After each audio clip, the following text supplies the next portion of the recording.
नमस्कार, आप देख रहे हैं न्यूज एट 10। मैं हूं मासिल गुलाटी गुंबर। अगले घंटे में हम जानेंगे देश और दुनिया से जुड़ी तमाम बड़ी खबरें। रुक करते हैं न्यूज एट 10 में सुर्खियों का।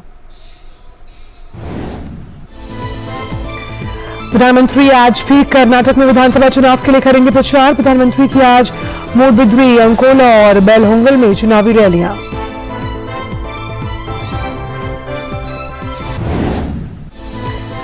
कर्नाटक के चुनावी घमासान में सभी पार्टियों के स्टार प्रचारकों ने झोंकी पूरी ताकत।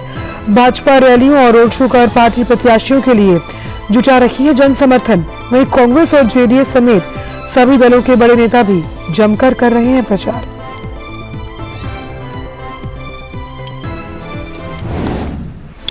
उपराष्ट्रपति जगदीप धनखड़ आज असम और मणिपुर के 1 दिवसीय दौरे पर जाएंगे। उपराष्ट्रपति डिब्रूगढ़ विश्वविद्यालय के 21वें दीक्षांत समारोह को करेंगे संबोधित। इम्फाल में धनमंजुरी विश्वविद्यालय के छात्रों और शिक्षकों के साथ एक संवाद कार्यक्रम में भी होंगे शामिल। एनडीएमसी के हजारों कर्मचारियों के लिए आज बड़ा दिन। केंद्रीय गृह और सहकारिता मंत्री अमित शाह आज नई दिल्ली के तालकटोरा इंडोर स्टेडियम में आयोजित एक भव्य कार्यक्रम में 4000 से अधिक कर्मियों को नियमितीकरण का पत्र सौंपेंगे।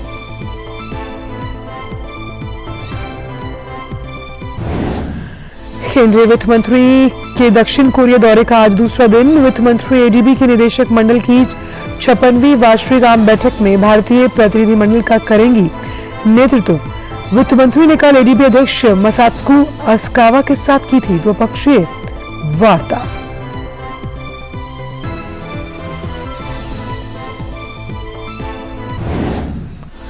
हिंसक उड़ान से अब तक 3000 से ज्यादा भारतीयों को सुरक्षित निकाला गया। ऑपरेशन कावेरी के तहत कल 231 भारतीय नागरिक सुरक्षित अहमदाबाद हवाई अड्डे पहुंचे।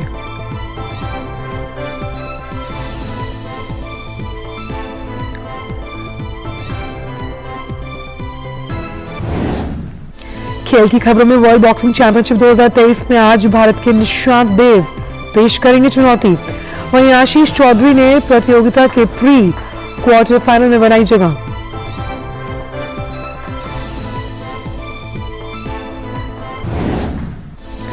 और आईपीएल में आज पहले मैच में लखनऊ सुपर जायंट्स और चेन्नई सुपर किंग्स के बीच मुकाबला। वहीं दूसरे मैच में पंजाब किंग्स और मुंबई इंडियंस के बीच होनी है भिड़ंत। कल खेले गए मैच में दिल्ली कैपिटल्स ने गुजरात को दी 5 रन से मात।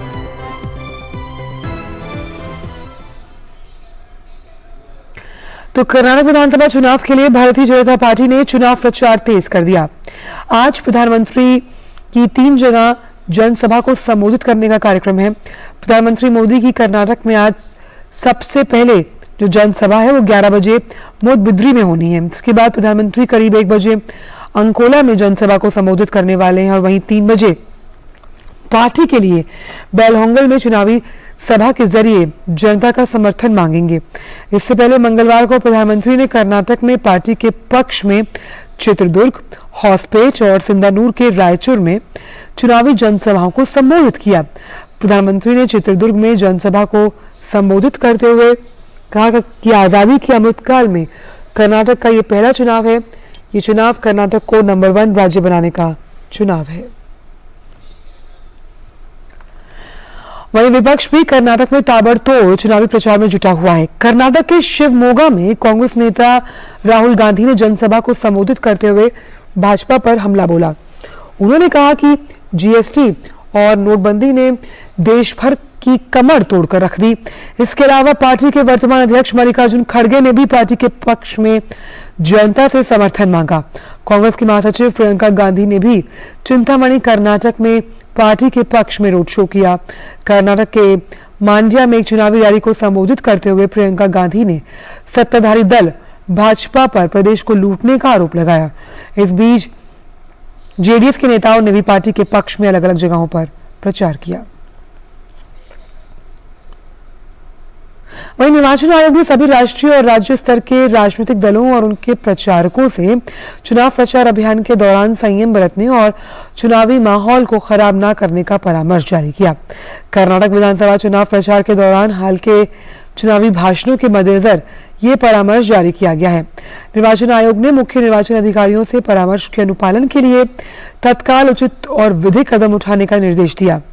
परामर्श में निर्वाचन आयोग ने कहा कि सभी संबद्ध राजनीतिक दलों और पक्षों को चुनाव आचार संहिता और मर्यादा के भीतर ही चुनाव प्रचार करना आवश्यक है। उसने राजनीतिक भाषणों की गरिमा बनाए रखने और चुनावी माहौल को मर्यादित रखने के लिए कहा।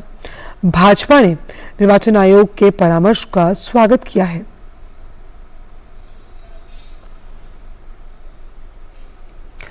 उपराष्ट्रपति जगदीप धनखड़ आज असम और मणिपुर के एक दिवसीय दौरे पर जाने वाले हैं। वे डिब्रूगढ़ विश्वविद्यालय के 21वें दीक्षांत समारोह को संबोधित करेंगे। बाद में उपराष्ट्रपति मणिपुर के इम्फाल में धनमंजुरी विश्वविद्यालय के छात्रों और शिक्षकों के साथ एक संवाद कार्यक्रम में भाग लेंगे। एनडीएमसी के हजारों कर्मचारियों के लिए आज का दिन बड़ा। केंद्रीय गृह मंत्री अमित शाह आज नई दिल्ली नगरपालिका परिषद एनडीएमसी के 4,500 कर्मचारियों को नियमितीकरण नियुक्ति पत्र सौंपेंगे। कार्यक्रम का आयोजन आज शाम राष्ट्रीय राजधानी के तालकटोरा स्टेडियम में किया जाएगा। इससे पहले फरवरी में गृह मंत्री ने दिल्ली के मुख्यमंत्री अरविंद केजरीवाल को पत्र लिखकर एनडीएमसी के 4,500 नियमित मस्टर रोल कर्मचारियों को नियमित करने की जानकारी दी थी। कर्मचारी एनडीएमसी में अपने नियमितीकरण के लिए कई वर्षों से इंतजार कर रहे हैं। ये एक ऐसा मुद्दा है जो उन लोगों से जुड़ा है जिन्होंने अपने जीवन के 20 से 25 साल एनडीएमसी में काम करते हुए बिताए और वो लोग गरीब परिवारों से आते हैं। केंद्रीय वित्त मंत्री निर्मला सीतारमण के दक्षिण कोरिया दौरे का आज दूसरा दिन है। निर्मला सीतारमण ने कल इंचियोन में एडीबी के अध्यक्ष मसात्सुको असाकावा के साथ द्विपक्षीय मसलों पर बातचीत की।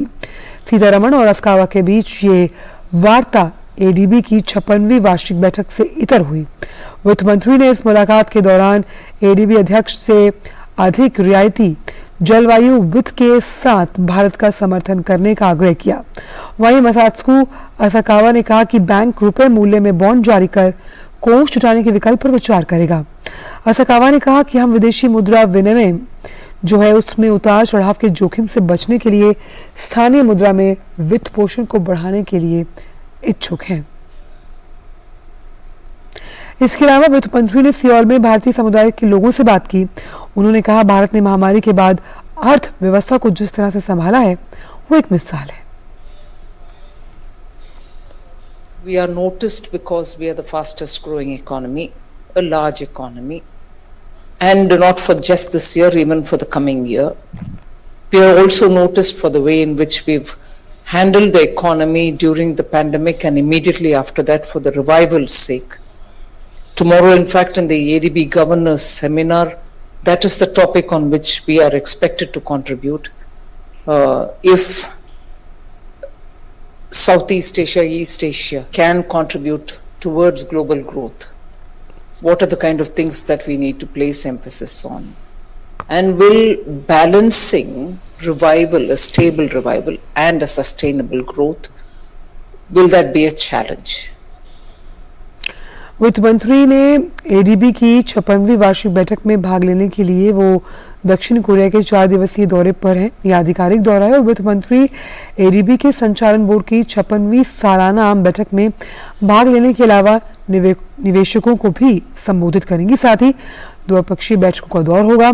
इसके अलावा वैश्विक अर्थशास्त्रियों और एडीबी के सदस्य देशों के जो वित्त मंत्री हैं उनके साथ भी बैठक करेंगी। तो ये जो दौरा है वो बहुत अहम है आर्थिक दृष्टिकोण के लिहाज से। बढ़ते आगे, सूडान में प्रतिद्वंदी सैन्य गुटों के बीच संघर्ष जारी है। अब तक 3,30,000 से अधिक लोग अपने देश में विस्थापित हो चुके हैं। खबरों के अनुसार सूडान के 1 लाख से अधिक लोग सीमा पार करने की कोशिशों में हैं। उत्तर में मिस्र और पश्चिम में चाड के साथ लगी सूडान की सीमा पर भी शरणार्थी पलायन कर रहे हैं। इस बीच भारतीयों का सूडान से सुरक्षित आने का जो सिलसिला है वो लगातार जारी है। देखिए रिपोर्ट। सूडान में सेना और अर्धसैनिक बलों के बीच खूनी संघर्ष लगातार जारी है और बढ़ते संघर्ष के मद्देनजर बड़े पैमाने पर लोगों का पलायन भी हो रहा है। इस जंग की वजह से लोगों के पास देश छोड़कर जाने के अलावा शायद ही अब कोई विकल्प बचा है। संयुक्त राष्ट्र के मुताबिक करीब 1 लाख लोग देश छोड़कर पड़ोसी देशों में पनाह ले चुके हैं। इससे पहले संयुक्त राष्ट्र शरणार्थी एजेंसी ने चेतावनी दी थी कि सूडान में चल रहे खून खराबे के कारण 8 लाख तक लोग पड़ोसी देशों में शरण लेने के लिए मजबूर हो सकते हैं। शरणार्थियों के लिए संयुक्त राष्ट्र के उच्चायुक्त सूडान से भाग रहे लोगों की सहायता करने और चाड जैसे पड़ोसी देशों में सुरक्षा मुहैया कराने पर काम कर रहे हैं। सूडान में संयुक्त राष्ट्र शरणार्थी एजेंसी और उसके सहयोगियों ने सुरक्षा और मानवीय सहायता की तत्काल जरूरतों को पूरा करने के लिए सूडान के साथ पूर्वीय सीमा पर आपातकालीन टीमों को तैनात किया है। इस बीच प्रतिद्वंदी सैन्य समूहों के बीच लड़ाई के चलते लाखों लोगों के भूखमरी की कगार पर पहुंच जाने की वजह से विश्व खाद्य कार्यक्रम ने सूडान में संचालन के अस्थायी निलंबन को वापस ले लिया है, क्योंकि सुरक्षा की स्थिति अभी भी अत्यधिक खतरनाक है। इसलिए विश्व खाद्य कार्यक्रम उन स्थानों पर विचार कर रहा है जहां से मानवीय सहायता की पहुंच सुनिश्चित की जा सके। सूडानी सेना और प्रतिद्वंदी रैपिड सुरक्षा बलों के बीच संघर्ष के पहले दिन 15 अप्रैल को उत्तरी दारफूर में 3 कर्मचारियों के मारे जाने के बाद विश्व खाद्य कार्यक्रम ने अपनी जीवन रक्षक गतिविधियों को रोक दिया था। ये एक वास्तविक चिंता है और हमें बस शांति खोजने की जरूरत है। हमें संघर्ष के लिए दोनों पक्षों को एक साथ आने और संघर्ष को हल करने का रास्ता खोजने की जरूरत है, क्योंकि इससे पूरे क्षेत्र को अस्थिर करने की संभावना है। इस बीच अरब लीग के 22 स्थायी सदस्यों ने सूडान में जंग की ताजा स्थिति पर चर्चा के लिए काहिरा में एक आपात बैठक बुलाई। इससे पहले भी सूडान के हालात पर लीग बैठक कर चुका है। पिछली बैठक में लीग ने सूडान के आम लोगों को ध्यान में रखते हुए दोनों पक्षों से जल्द युद्ध विराम की अपील की थी। इस बीच सूडानी सेना के प्रमुख के दूत ने काहिरा में मिस्र के विदेश मंत्री से मुलाकात की। वहीं दुनिया के अलग अलग देश सूडान में फंसे अपने नागरिकों को लगातार निकाल रहे हैं। ऑपरेशन कावेरी के तहत हिंसाग्रस्त सूडान से भारतीयों की सुरक्षित स्वदेश वापसी जारी है। ऑपरेशन कावेरी के तहत भारतीय नागरिकों को लेकर जिद्दा से एक और विमान अहमदाबाद पहुंचा। इस विमान में 231 यात्री सवार थे। पिछले 8 दिनों में 13 भारतीय वायुसेना के विमानों और 5 नौसैनिक जहाजों के उपयोग से अब तक 3195 भारतीयों को सूडान से सुरक्षित बाहर निकाला गया है। उधर रूस के रक्षा मंत्रालय ने मंगलवार को कहा कि वो सूडान से 200 से अधिक लोगों को निकाल रहा है। इस बीच सैकड़ों अमेरिकी और ब्रिटिश नागरिकों को सूडान से निकाले जाने का इंतजार है। इस बीच प्रत्यक्षदर्शियों ने बताया कि 72 घंटे के संघर्ष विराम के दूसरे विस्तार के बावजूद खार्तूम में हवाई हमले, गोलीबारी और विस्फोट जारी हैं। राजधानी के उत्तरी और पूर्वी हिस्से में कई ठिकानों को निशाना बनाया गया। राष्ट्रपति भवन के आसपास भारी तोपों की आवाज भी सुनी गई। जंग में अब तक 500 लोगों की मौत हो चुकी है, जबकि हजारों लोगों को विस्थापित होने पर मजबूर होना पड़ रहा है। सूडान में तेजी से बिगड़ते मानवीय संकट के बीच संयुक्त राष्ट्र आपातकालीन राहत समन्वयक मार्टिन ग्रिफ्स सूडान का दौरा कर रहे हैं। ऑपरेशन कावेरी के तहत सूडान के उन इलाकों से भी लोगों को सुरक्षित निकाला जा रहा है जो तुलनात्मक सुरक्षित इलाकों में है। और हमारे संवाददाता विशाल बरिस्टो ने कसाला से दिल्ली पहुंचे ऐसे ही एक गुजराती परिवार से बात की है। आइए सुनते हैं।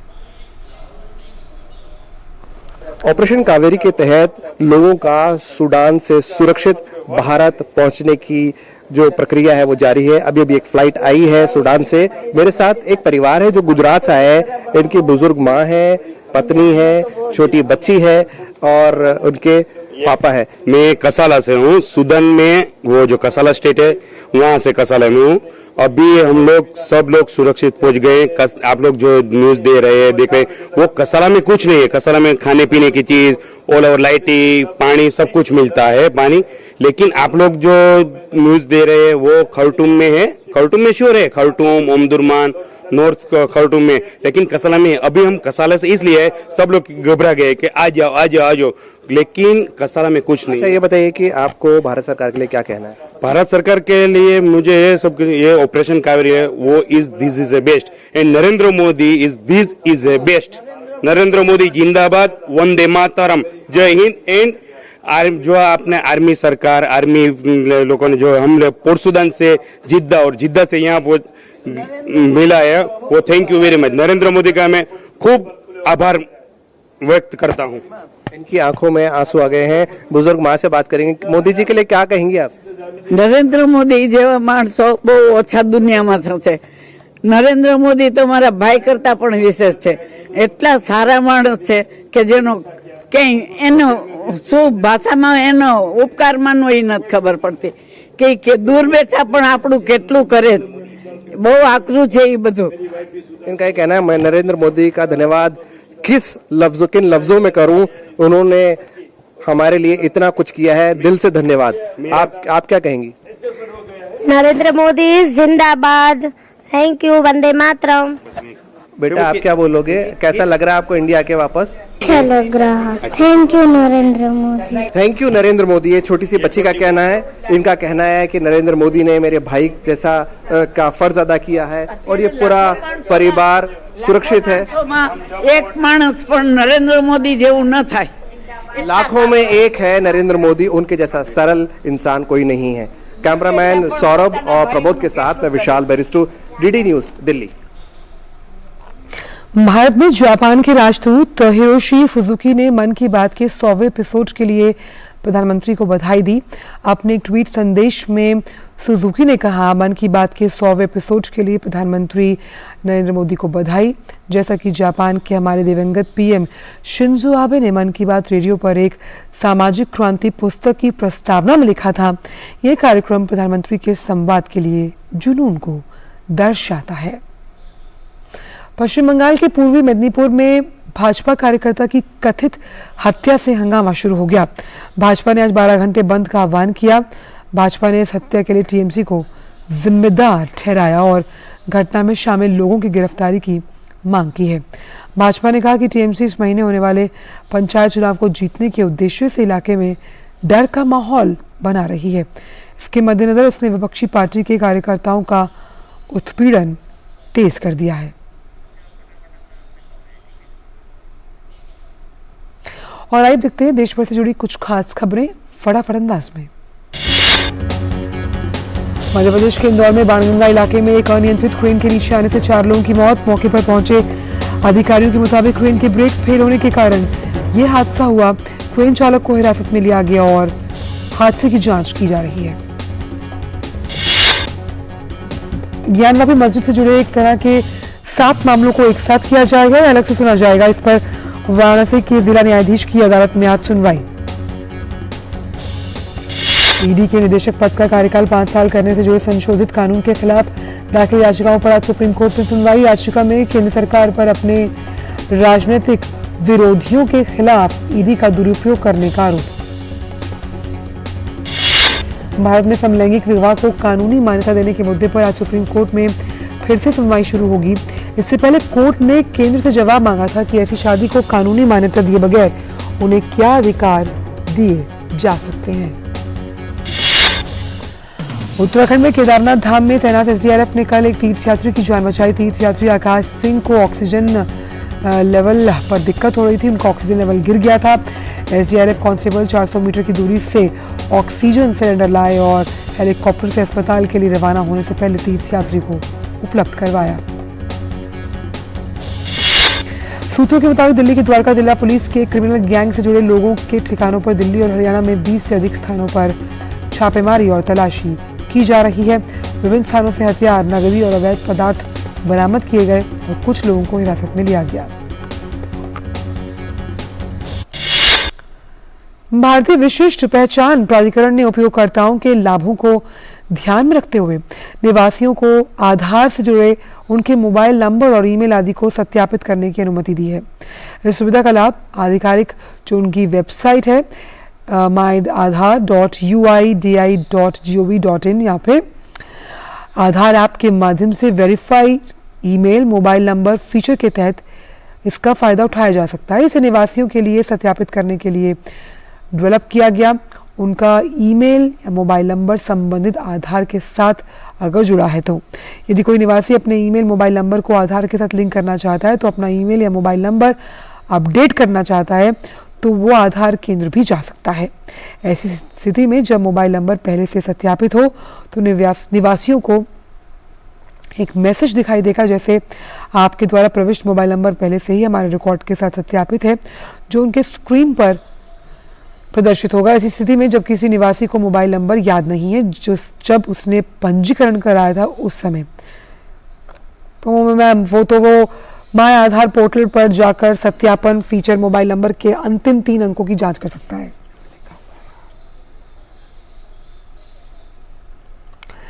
सड़क परिवहन विभाग ने फास्टैग से दैनिक 193 करोड़ रुपए से अधिक टोल संग्रह कर एक नया कीर्तिमान स्थापित किया।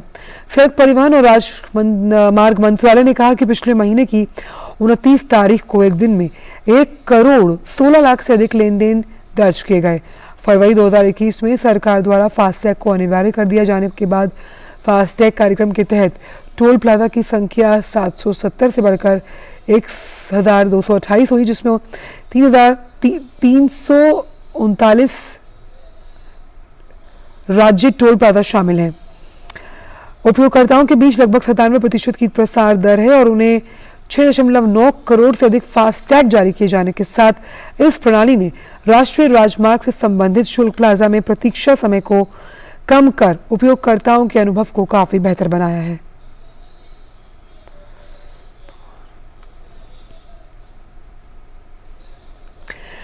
ईपीएफओ ने हायर पेंशन पर विकल्प चुनने के लिए तिथि को आगे बढ़ा दिया। पहले इसकी अंतिम तिथि 3 मई थी, लेकिन ईपीएफओ ने अब इससे बढ़ाकर 26 जून 2023 कर दिया। इस ऑप्शन को सिलेक्ट करने के बाद ईपीएफओ सब्सक्राइबर्स की पेंशन बढ़ जाएगी, लेकिन इसकी प्रोसेस और डॉक्यूमेंट्स को लेकर लोगों के बीच काफी भ्रम बना हुआ था। इससे लोगों को हायर पेंशन का ऑप्शन चुनने में समस्या आ रही थी। इस वजह से अब हायर पेंशन का विकल्प चुनने की समय सीमा को आगे बढ़ाने की मांग की जा रही है। इसके लिए अब केवल 12 लाख आवेदन मिले हैं। रुक करते हैं अंतर्राष्ट्रीय खबरों का। सूडान से कल गुरुवार से एक नए लंबे 7 दिन जो युद्ध विराम है उसको लेकर सहमति बनी है। इस बीच लागू युद्ध विराम के बीच खार्तूम में हवाई हमले और गोलीबारी जारी रही। दक्षिणी सूडान के विदेश मंत्रालय ने मंगलवार को एक बयान में कहा कि उसके राष्ट्रपति सल्वा कीर द्वारा की गई मध्यस्थता ने दोनों पक्षों को 4 से 11 मई के बीच एक लंबे समय तक चलने वाले संघर्ष विराम के लिए सहमत होने और शांति वार्ता के लिए दूतों को नामित करने के लिए प्रोत्साहित किया। इससे पहले लागू हुए युद्ध विराम 24 या 72 घंटों के रहे हैं। मंगलवार को भी ओमडुरमैन और बाहरी शहरों में हवाई हमले तेज होने की खबरें मिली थी। सूडान में चल रहे गृह युद्ध ने अब तक 1 लाख लोगों को घर छोड़कर सीमा पार पलायन के लिए मजबूर किया है। संघर्ष विराम का उल्लंघन कर राजधानी खार्तूम में गोलीबारी और बम धमाकों के बीच संयुक्त राष्ट्र के अधिकारियों ने मंगलवार को यह कहा कि 3 सप्ताह से जारी गृह युद्ध मानवीय संकट में तब्दील हो रहा है। सूडान के गरीब पड़ोसी देश शरणार्थी संकट का सामना कर रहे हैं। गृह युद्ध के कारण सूडान में सहायता पहुंचाने के रास्ते अवरुद्ध हैं, जबकि वहां 2/3 आबादी पहले से ही बाहरी सहायता पर निर्भर है। संयुक्त राष्ट्र विश्व खाद्य कार्यक्रम में पूर्वी अफ्रीका के निदेशक माइकल डनफोर्ड ने कहा, जोखिम यह है कि सिर्फ सूडान का संकट नहीं, ये एक क्षेत्रीय संकट बनने जा रहा है। पेंटागन ने कहा कि अवैध अप्रवासन में वृद्धि को रोकने के लिए मेक्सिको के साथ सीमा पर भेजे जा रहे 1,500 अमेरिकी सैनिक 10 मई तक पहुंचना शुरू हो जाएंगे। पेंटागन के प्रवक्ता ब्रिगेडियर जनरल पैट्रिक राइडर ने कहा कि इस महीने के अंत में कोविड प्रतिबंध हटेंगे तो अवैध अप्रवासन से संबंधित वृद्धि की तैयारी के लिए सैनिकों को तैनात किया जा रहा है। पेंटागन ने कहा कि सैनिकों की 90 दिनों की तैनाती सीमा निगरानी के काम को और मजबूत करेगी। संयुक्त राष्ट्र महासचिव एंटोनियो गुतेरेस ने अंतर्राष्ट्रीय समुदाय से एक स्वर में बोलने का आग्रह किया और अपना काम करने के लिए पत्रकारों की नजरबंदी और कारावास को रोकने का आह्वान भी। उन्होंने कहा कि दुनिया के हर कोने में प्रेस पर हमले हो रहे हैं। गुतेरेस ने रेखांकित किया कि हमारी सारी स्वतंत्रता प्रेस की स्वतंत्रता पर निर्भर है। विश्व प्रेस स्वतंत्रता दिवस के अपने पहले वीडियो संदेश में उन्होंने कहा कि प्रेस की स्वतंत्रता लोकतंत्र और न्याय की नींव है। हर वर्ष 3 मई को विश्व प्रेस स्वतंत्रता दिवस मनाया जाता है। यूनेस्को द्वारा आयोजित एक विशेष कार्यक्रम में संयुक्त राष्ट्र महासभा हॉल में गुतेरेस ने कहा, विश्व प्रेस स्वतंत्रता दिवस पर दुनिया को एक स्वर में बोलना आना चाहिए और पत्रकारों को उनके काम के लिए हिरासत में लेना और कैद करना तुरंत बंद हो। झूठ और दुष्प्रचार बंद किया जाए। सच और सच बोलने वालों को निशाना बनाना बंद किया जाए। 2022 में कम से कम 67 मीडिया कर्मी मारे गए।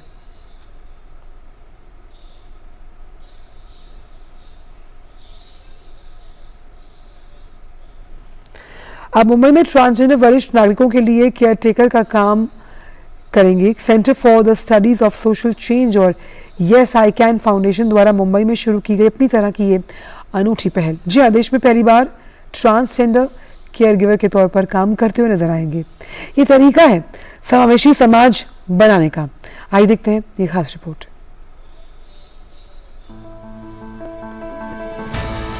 भारत सहित विश्व में वरिष्ठ नागरिकों की संख्या बढ़ती जा रही है और उम्र के साथ साथ उनकी स्वास्थ्य संबंधी समस्याएं उत्पन्न हो रही हैं। और आज की छोटी परिवार व्यवस्था में कई परिवारों को उनकी देखभाल की जिम्मेदारी निभाने के लिए मदद की जरूरत है। ऐसे में एक कदम बढ़ाया है मुंबई के ट्रांसजेंडर्स ने। जी हाँ, मुंबई कर पहली बार ट्रांसजेंडरों को केयरटेकर के रूप में काम करते हुए देखेंगे और ये देश में अपनी तरह का पहला काम होगा। पहला बैच हमारा था, उसमें 18 से 20 ट्रांसजेंडर्स ने नाम दिया था, उसमें से कुछ यहाँ पे आप देख रहे हो। अभी आगे भी हम नए बैचेस करेंगे और वो भी सिर्फ ट्रांसजेंडर्स के लिए होंगे, बिकॉज हमें अच्छा रिस्पांस मिल रहा है। और जैसे हम ये करते हैं, ये 4 लोगों के घर जाते हैं, सीनियर सिटीजन्स के घर पे ये नाश्ता बनाते हैं, चाय बनाते हैं, तो लोगों में जागृति आती है कि अरे मैं भी ये कर सकता हूँ, या मैं भी, मुझे कल केयर टेकर की ज़रूरत है ना, मैं ट्रांसजेंडर को क्यों ना बुलाऊँ, मैं भी बुला सकता हूँ। इसके लिए हम एक सर्वसमावेशक समाज क्रिएट कर रहे हैं, तो ये बहुत बड़ी बात है। Centre for the study of social change CSSC और यस आई कैन फाउंडेशन ने इन ट्रांसजेंडर्स को चिकित्सा देखभाल में प्रशिक्षित किया है। इस प्रशिक्षण से ट्रांसजेंडर वरिष्ठ नागरिकों के लिए केयरटेकर के रूप में नौकरी पा सकते हैं। पहले बैच में 18 ट्रांसजेंडरों को मानखुर्द स्थित उनके आवास में केयरटेकर के रूप में प्रशिक्षित किया गया। शायद 90% लोगों का गलत आ सकता है, बट बाकी जो 10% लोग हैं उनका अच्छा आ रहा है, तो मुझे वो देख के आगे बढ़ना है। क्योंकि अभी तक तो हम लोगों को वो एक दुर्लक्षित समाज के हिसाब से ही देखा गया, पर अगर अभी ओपन अप हो रहा है, अपॉर्चुनिटीज आ रहे हैं, तो मैं और बाकी मेरे जैसे जितने भी लोग हैं, मैं सोचूंगी कि आप लोग खुल के आगे और ये सब चीजें करो। इन 18 ट्रांसजेंडर्स को केयरटेकर के तौर पर चुना गया है। ये ट्रांसजेंडर्स वरिष्ठ नागरिकों की जरूरतों को समझते हैं। उन्हें व्यायाम सिखाने, उनके महत्वपूर्ण संकेतों को मापने, वरिष्ठ नागरिकों की आहार संबंधी आवश्यकताओं के अनुसार पौष्टिक नाश्ता तैयार करने और वरिष्ठ नागरिकों को सैर कराने जैसी विभिन्न गतिविधियां अंजाम देंगे।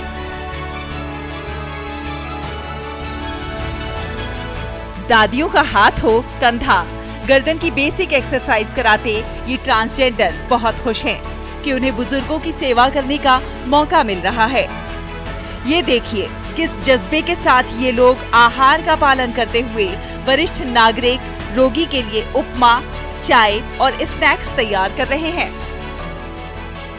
पूर्ण खूप आवडलं आणि माझ्या मैत्रिणींनाही आवडलं, एन्जॉय केलं आम्ही अगदी।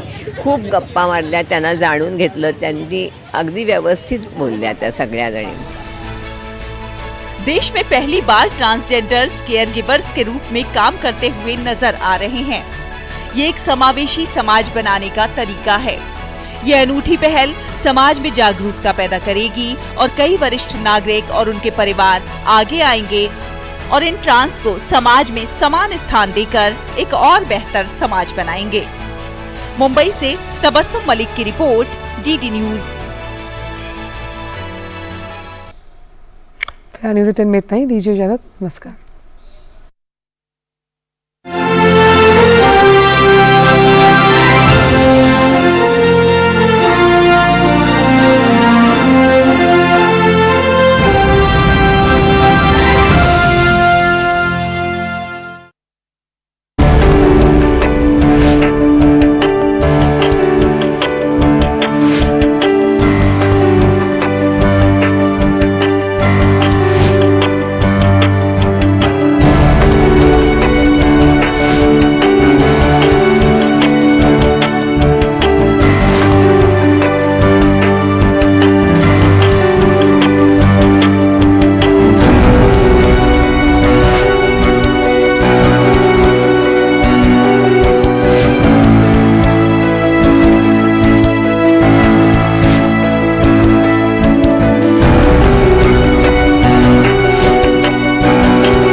नमस्कार, आप देख रहे हैं न्यूज़ 10। मैं हूं आंचल गुलाटी गुंबर और खबरों की शुरुआत करने से पहले रुक करते हैं सबसे पहले सुर्खियों का।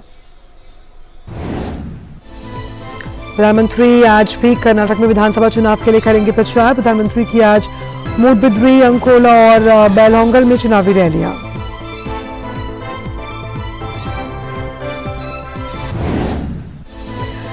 कर्नाटक के चुनावी घमासान में सभी पार्टियों के स्टार प्रचारकों ने झोंकी पूरी ताकत। भाजपा रैलियों और रोड शो कर पार्टी प्रत्याशियों के लिए जुटा रही है जन समर्थन। वहीं कांग्रेस और जेडीएस समेत सभी दलों के बड़े नेता भी जमकर कर रहे हैं प्रचार।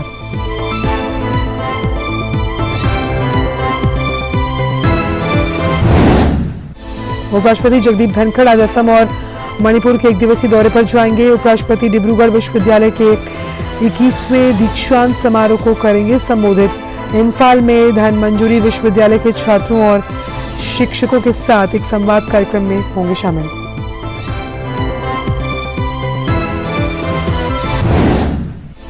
एनडीएमसी के हजारों कर्मचारियों के लिए आज बड़ा दिन। केंद्रीय गृह और सहकारिता मंत्री अमित शाह आज नई दिल्ली के तालकटोरा इंडोर स्टेडियम में आयोजित एक भव्य कार्यक्रम में 4000 से अधिक कर्मियों को नियमितीकरण का पत्र सौंपेंगे।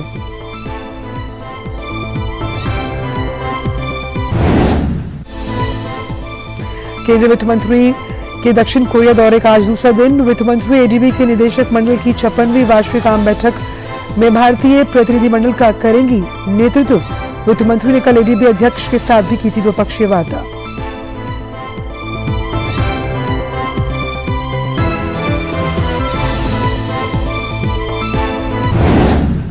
हिंसा सूडान से अब तक 3000 से ज्यादा भारतीयों को निकाला गया सुरक्षित। ऑपरेशन कावेरी के तहत कल 231 भारतीय नागरिक सुरक्षित अहमदाबाद हवाई अड्डे पहुंचे।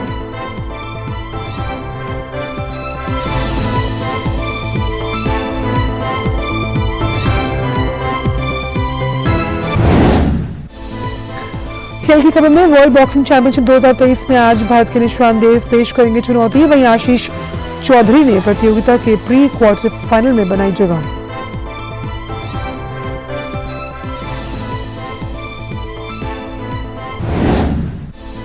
और आईपीएल के पहले मैच में आज लखनऊ सुपर जायंट्स और चेन्नई सुपर किंग्स होंगी आमने सामने। वहीं दूसरे मैच में पंजाब किंग्स और मुंबई इंडियंस के बीच होगी भिड़ंत। कल खेले गए मैच में दिल्ली कैपिटल्स ने गुजरात को दी 5 रन से मात।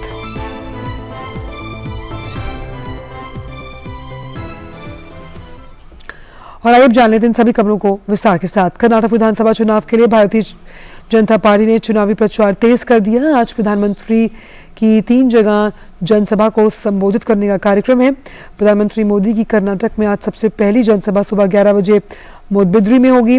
इसके बाद प्रधानमंत्री करीब 1 बजे अंकोला में जनसभा को संबोधित करेंगे और 3 बजे पार्टी के लिए बेलहोंगल में चुनावी जनसभा कर जनता के बीच जाएंगे और समर्थन मांगेंगे उनका। इससे पहले मंगलवार को प्रधानमंत्री ने कर्नाटक के में चित्रदुर्ग और अन्य 2 जगहों पर रैली कर संबोधित करते हुए ये कहा था कि आजादी के अमृतकाल में कर्नाटक का ये पहला चुनाव है। ये चुनाव कर्नाटक को नंबर 1 राज्य बनाने का चुनाव है। वहीं विपक्ष भी कर्नाटक में ताबड़तोड़ चुनाव प्रचार में जुटा हुआ है। कर्नाटक के शिवमोगा में कांग्रेस नेता राहुल गांधी ने जनसभा को संबोधित करते हुए भाजपा पर हमला बोला और कहा कि जीएसटी और नोटबंदी ने देश भर में व्यापारियों की कमर तोड़कर रख दी। इसके अलावा पार्टी के वर्तमान अध्यक्ष मल्लिकार्जुन खड़गे ने भी पार्टी के पक्ष में जनता से समर्थन मांगा। कांग्रेस की महासचिव प्रियंका गांधी ने भी चिंतामणि कर्नाटक में पार्टी के पक्ष में रोड शो किया। कर्नाटक के मांड्या में एक चुनावी रैली को संबोधित करते हुए प्रियंका गांधी ने कहा कि सत्ताधारी दल भाजपा पर प्रदेश को लूटने का आरोप लगा रही हैं और इस बीच जेडीएस के नेताओं ने भी पार्टी के पक्ष में अलग अलग जगहों पर प्रचार किया। निर्वाचन आयोग ने सभी राष्ट्रीय और राज्य स्तर के राजनीतिक दलों और उनके प्रचारकों से चुनाव प्रचार अभियान के दौरान संयम बरतने की और चुनावी माहौल को खराब न करने के लिए परामर्श जारी किया है।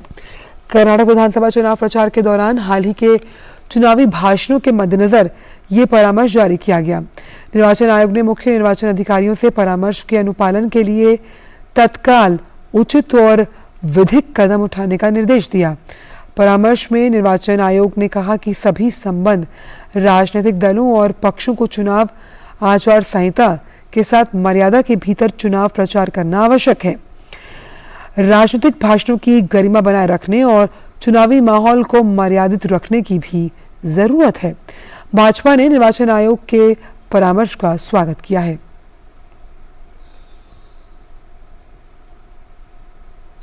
उपराष्ट्रपति जगदीप धनखड़ आज असम और मणिपुर के 1 दिवसीय दौरे पर जाएंगे। वह डिब्रूगढ़ विश्वविद्यालय के 21वें दीक्षांत समारोह को संबोधित करेंगे। बाद में उपराष्ट्रपति मणिपुर के इम्फाल में धनमंजूरी विश्वविद्यालय के छात्रों और शिक्षकों के साथ एक संवाद कार्यक्रम में हिस्सा लेंगे। एनडीएमसी के हजारों कर्मचारियों के लिए आज एक बड़ा दिन है। केंद्रीय गृह मंत्री अमित शाह नई दिल्ली नगरपालिका परिषद एनडीएमसी के 4500 कर्मचारियों को नियमितीकरण नियुक्ति पत्र बांटेंगे। कार्यक्रम का आयोजन आज शाम राष्ट्रीय राजधानी के तालकटोरा स्टेडियम में होना है। इससे पहले फरवरी में गृह मंत्री ने दिल्ली के मुख्यमंत्री को पत्र लिखकर एनडीएमसी के 4500 कर्मचारियों को नियमित करने की जानकारी दी थी। कर्मचारी एनडीएमसी में अपने नियमितीकरण के लिए कई वर्षों से इंतजार कर रहे हैं।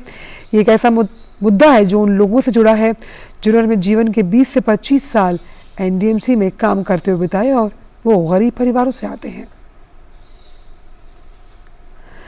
केंद्रीय वित्त मंत्री ने दक्षिण कोरिया के दौरे का आज अपना दूसरा दिन बिताया है। निर्मला सीतारमण कल इंचियोन के एडीबी के अध्यक्ष मसात्सुको अस्कावा के साथ द्विपक्षीय मसलों पर बातचीत कर चुकी हैं।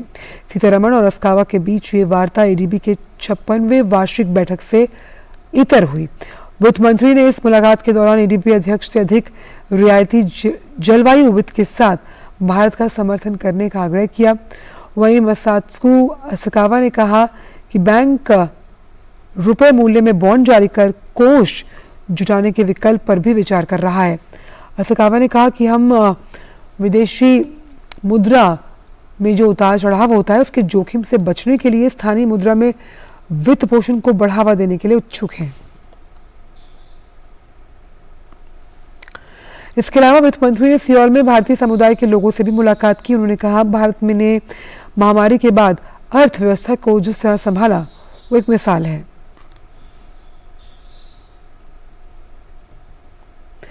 वित्त मंत्री ने एडीबी की 56वीं वार्षिक बैठक में भाग लेने के लिए वो दक्षिण कोरिया के 4 दिवसीय आधिकारिक दौरे पर हैं, जैसा कि हमने आपको बताया, और वो संचालन बोर्ड के 56वीं सालाना आम बैठक में भाग लेने के अलावा निवेशकों को भी संबोधित करने वाली हैं और द्विपक्षीय बैठकों में शामिल होंगी। इसके अलावा वो वैश्विक अर्थशास्त्रियों और एडीबी के सदस्य देशों के वित्त मंत्रियों के साथ भी बैठक करने वाली हैं। सूडान में प्रतिद्वंदी सैन्य गुटों के बीच संघर्ष जारी है। अब तक करीबन 3,30,000 से ज्यादा लोग अपने ही देश में विस्थापित हो चुके हैं। खबरों के अनुसार सूडान के 1 लाख से अधिक लोग सीमा पार करने की कोशिशें कर रहे हैं। उत्तर में मिस्र और पश्चिम में चाड के साथ लगी सूडान की सीमा पर भी शरणार्थी पलायन कर रहे हैं। इस बीच भारतीयों का सूडान से सुरक्षित निकाला जाना और इसका सिलसिला जो है वो लगातार जारी है।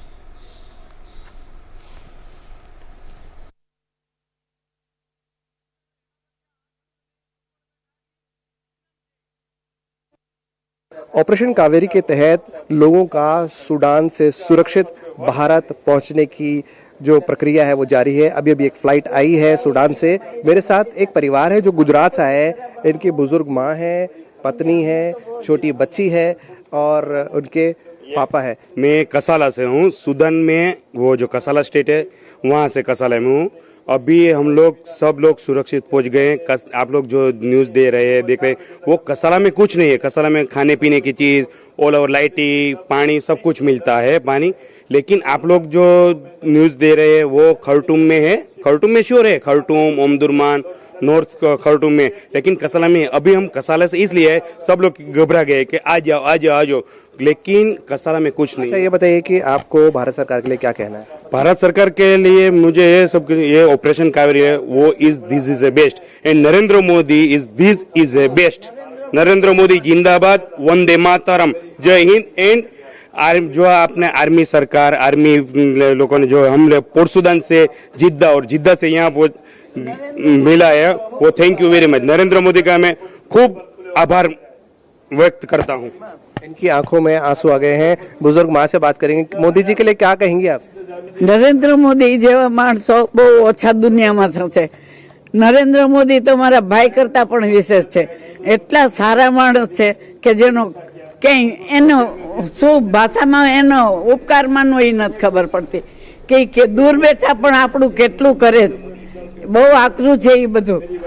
इनका ये कहना है मैं नरेंद्र मोदी का धन्यवाद किन लफ्जों में करूं, उन्होंने हमारे लिए इतना कुछ किया है, दिल से धन्यवाद। आप क्या कहेंगी? नरेंद्र मोदी जिंदाबाद, थैंक यू, वंदे मातरम।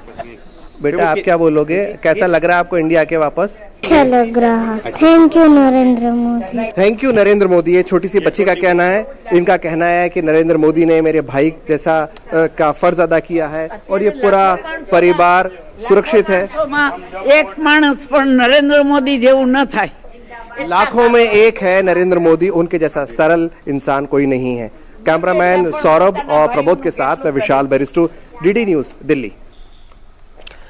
और भारत में जापान के राजदूत हिरोशी सुजुकी ने मन की बात के 100वें एपिसोड के लिए प्रधानमंत्री को बधाई दी। अपने ट्वीट संदेश में उन्होंने कहा, मन की बात के 100वें एपिसोड के लिए प्रधानमंत्री को बधाई। जैसा कि जापान के हमारे दिवंगत पीएम शिंजो आबे ने मन की बात रेडियो पर एक सामाजिक क्रांति पुस्तक की प्रस्तावना में लिखा था, ये कार्यक्रम प्रधानमंत्री के संवाद के लिए जुनून को दर्शाता है। वहीं पश्चिम बंगाल की अगर बात करें तो पूर्वी मिदनापुर में भाजपा कार्यकर्ता की कथित हत्या से हंगामा शुरू हो गया। भाजपा ने आज 12 घंटे बंद का आह्वान किया है। भाजपा ने इस हत्या के लिए टीएमसी को जिम्मेदार ठहराया और घटना में शामिल लोगों की गिरफ्तारी की मांग की है। टीएमसी ने कहा कि इस महीने होने वाले पंचायत चुनाव के नतीजे को जीतने के लिए इस उद्देश्य से इलाके में डर का माहौल बना रही है टीएमसी और इसके मद्देनजर उसने विपक्षी पार्टी के कार्यकर्ताओं का उत्पीड़न तेज कर दिया है। और आइए देखते हैं खबरें फटाफट अंदाज में। मध्य प्रदेश के इंदौर में बाणगंगा इलाके में एक अनियंत्रित क्रेन के नीचे आने से 4 लोगों की मौत। मौके पर पहुंचे अधिकारियों के मुताबिक क्रेन के ब्रेक फेल होने के कारण यह हादसा हुआ। क्रेन चालक को लिया गया हिरासत में। हादसे की जांच की जा रही है। ज्ञानवापी मस्जिद से जुड़े एक ही तरह के 7 मामलों को एक साथ किया जाएगा या अलग से सुना जाएगा, इस पर वाराणसी के जिला न्यायाधीश की अदालत करेगी आज सुनवाई। ईडी के निदेशक पद का कार्यकाल 5 साल का करने से जुड़े संशोधित कानून के खिलाफ दाखिल याचिकाओं पर आज सुप्रीम कोर्ट में सुनवाई। याचिका में केंद्र सरकार पर अपने राजनीतिक विरोधियों के खिलाफ ईडी का दुरुपयोग करने का आरोप।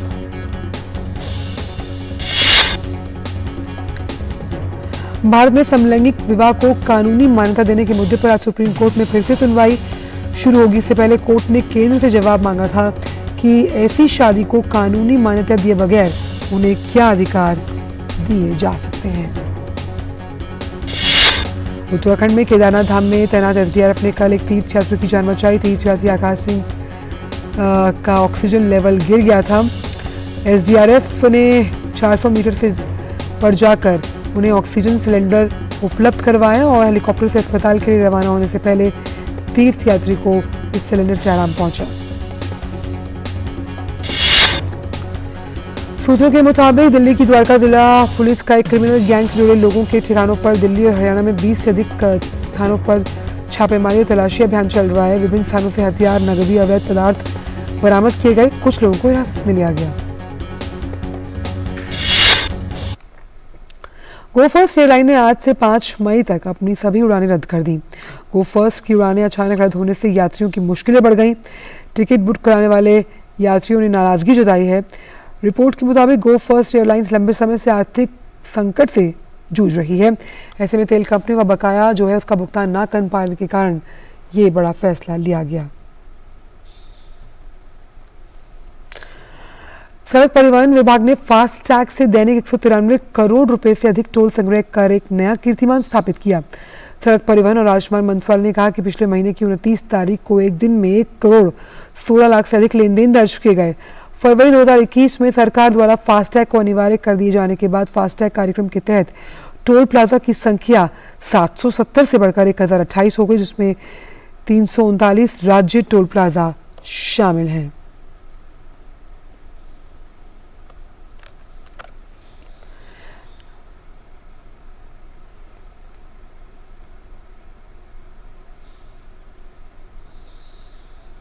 ईपीएफओ ने हायर पेंशन का विकल्प चुनने के लिए तिथि को आगे बढ़ा दिया। पहले इसकी अंतिम तिथि 3 मई को थी, लेकिन ईपीएफओ ने अब इसे बढ़ाकर 26 जून 2023 कर दिया।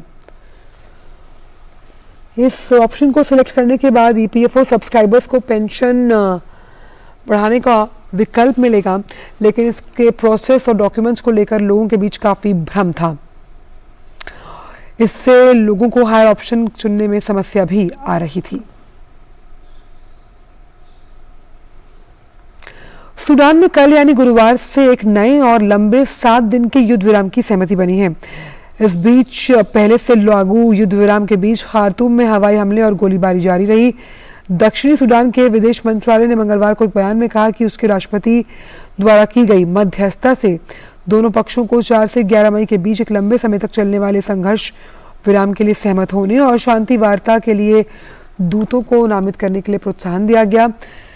इससे पहले लागू हुए युद्ध विराम 24 से 72 घंटों के रहे। मंगलवार को भी ओमडुरमान और बाहरी शहरों में हवाई हमले तेज होने की खबरें मिली थी।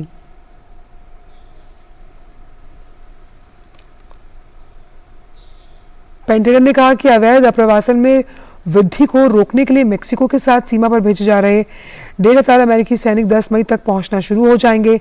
पेंटागन के प्रवक्ता ब्रिगेडियर जनरल पैट्रिक राइडर ने कहा कि इस महीने के अंत में कोविड प्रतिबंध हटेंगे तो अवैध अप्रवासन में संभावित वृद्धि की तैयारी के लिए सैनिकों को तैनात किया जा रहा है। पेंटागन ने कहा कि सैनिकों की तैनाती जो है वो 90 दिनों में सीमा निगरानी के काम को और मजबूत करेगी। संयुक्त राष्ट्र महासचिव एंटोनियो गुतेरेस ने अंतर्राष्ट्रीय समुदाय से एक स्वर में बोलने का आग्रह किया और अपना काम करने के लिए पत्रकारों की नजरबंदी और कारावास को रोकने का आह्वान किया है। उन्होंने कहा कि दुनिया के हर कोने में प्रेस पर हमले हो रहे हैं। गुतेरेस ने रेखांकित किया कि हमारी सारी स्वतंत्रता प्रेस की स्वतंत्रता पर निर्भर करती है। विश्व प्रेस स्वतंत्रता दिवस 2023 से पहले अपने वीडियो संदेश में उन्होंने कहा कि प्रेस की स्वतंत्रता लोकतंत्र और न्याय की नींव है। हर वर्ष 3 मई को ये दिवस मनाया जाता है। यूनेस्को द्वारा आयोजित एक विशेष कार्यक्रम में संयुक्त राष्ट्र महासभा हॉल में गुतेरेस ने कहा कि विश्व प्रेस संवाद स्वतंत्रता दिवस पर दुनिया को एक स्वर में बोलना चाहिए। पत्रकारों को उनके काम के लिए हिरासत में लेना और कैद करना बंद हो, झूठ और दुष्प्रचार बंद हो, सच बोलने वालों को निशाना बनाना बंद किया जाए। 2022 में कम से कम 67 मीडिया कर्मी अपना काम करते हुए मारे गए। और वो करते हैं अब स्पोर्ट्स रैप का।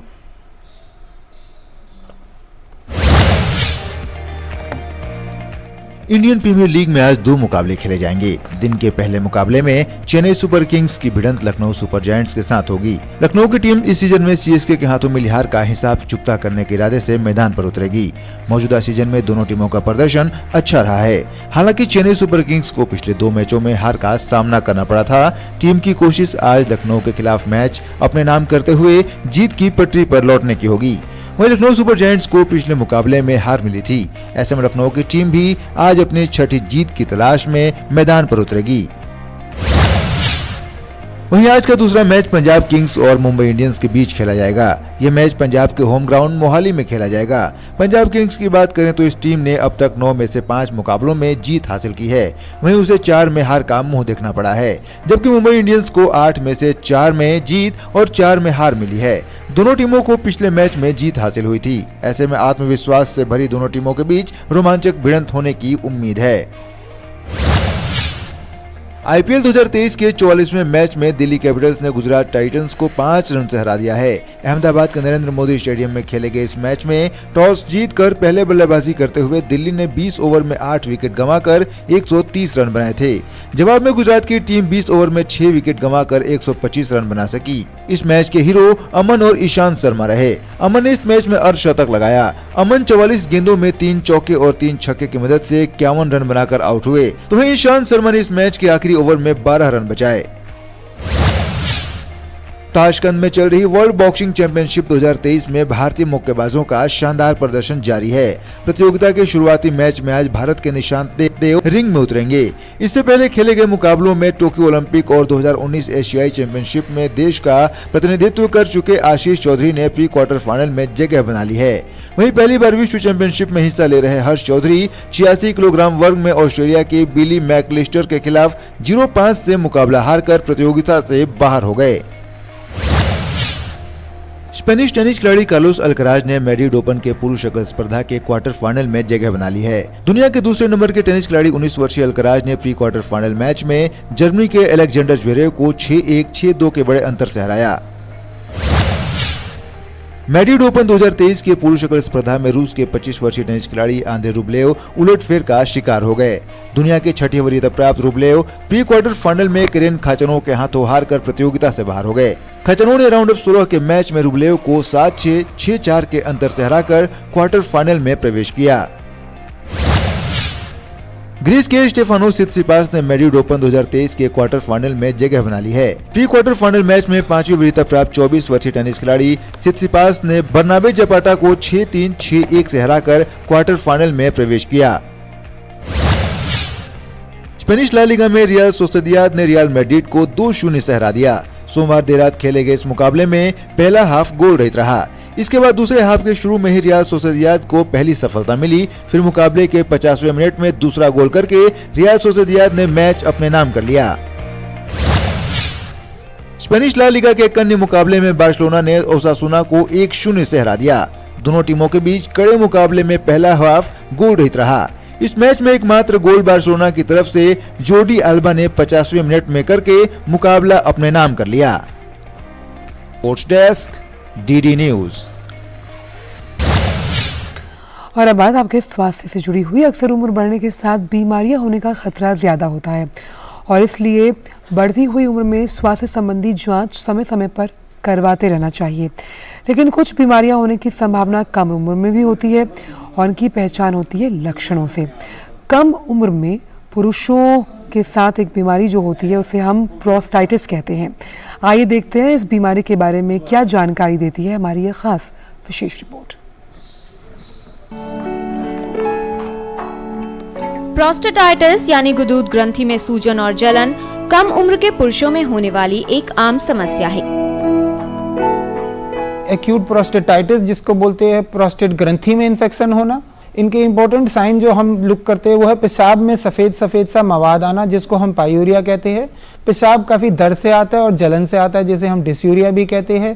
पेशाब बार बार आता है, फ्रीक्वेंसी के साथ आता है और कई बार अंत में उसमें 1-2 बूंद खून भी पाई जा सकती है जिसको हम स्ट्रेंगुरी बोलते हैं। और ये सब लक्षण है जो पेशाब के इन्फेक्शन इंडिकेट करते हैं। इसके अलावा मरीज को बहुत बुखार हो सकता है, कमजोरी हो सकती है और खून की कमी अनीमिया भी कॉज कर सकता है।